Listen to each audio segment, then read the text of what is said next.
Dans cet exercice, on vous demande les liens qu'entretiennent des couples de molécules, autrement dit leur type d'isomérie, ou éventuellement si elles ne sont pas isomères du tout. Alors, à première vue, la forme globale de cette molécule nous donne envie de penser qu'elle a un carbone asymétrique ici, mais attention, elle a deux branches identiques, deux branches hydrogènes. Quand vous avez comme ça un carbone tétravalent avec deux branches identiques, la molécule n'est pas chirale et elle n'a pas de stéréoisomère, donc on doit pouvoir passer de celle-là à celle-ci assez facilement. En fait, si on tourne autour de OH comme ça, on va envoyer Cl en H, H ici et ce dernier H en O. Et donc on va retrouver la molécule B. Autrement dit, A et B sont identiques. Même question. On a cette fois bien des carbones asymétriques. Les molécules A et B ont l'air différentes. On va le vérifier en dessinant l'image de A dans un miroir. Et on va se demander comment on passe de cette image à la molécule B. On peut voir qu'avec la même technique que précédemment, en tournant autour de OH, on va envoyer Cl en Br, Br ici et H en O, et on retombe sur la molécule B. Autrement dit, la molécule B est identique à l'image de A dans un miroir. Elles sont énantiomères.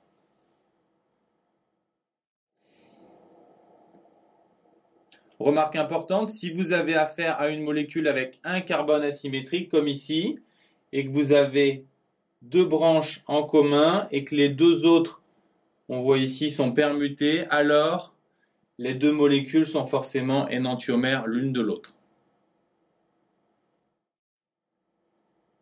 Même question, on a encore une fois un carbone asymétrique. On peut tester notre nouvelle méthode. Est-ce qu'on a deux branches en commun? Réponse non, on n'a que le Cl.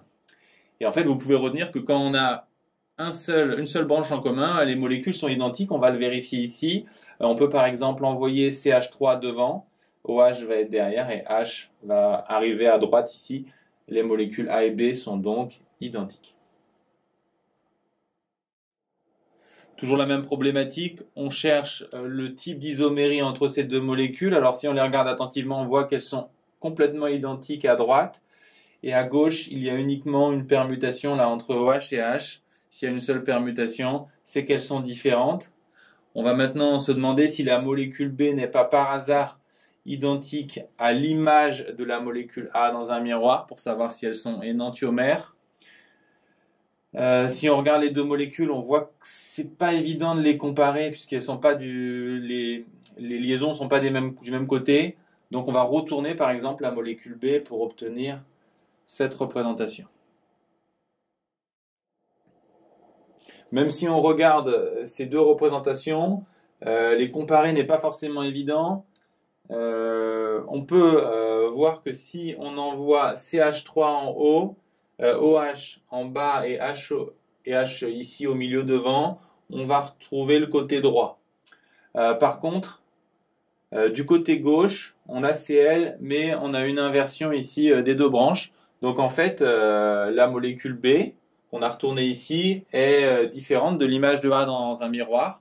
On avait aussi vu qu'elle était différente de A. Donc les molécules A et B sont des diastéréoisomères. On a gardé la molécule A et on regarde sa relation avec une nouvelle molécule qu'on va noter C. Alors on va d'abord se demander si elles ne sont pas par hasard identiques. On peut voir qu'elles ont les mêmes branches en haut. Par contre, il y a eu permutation des branches en bas, à gauche et à droite. Donc elles sont différentes. Ensuite, on va regarder si la molécule C est identique à l'image de la molécule A dans un miroir afin de savoir si elles sont énantiomères.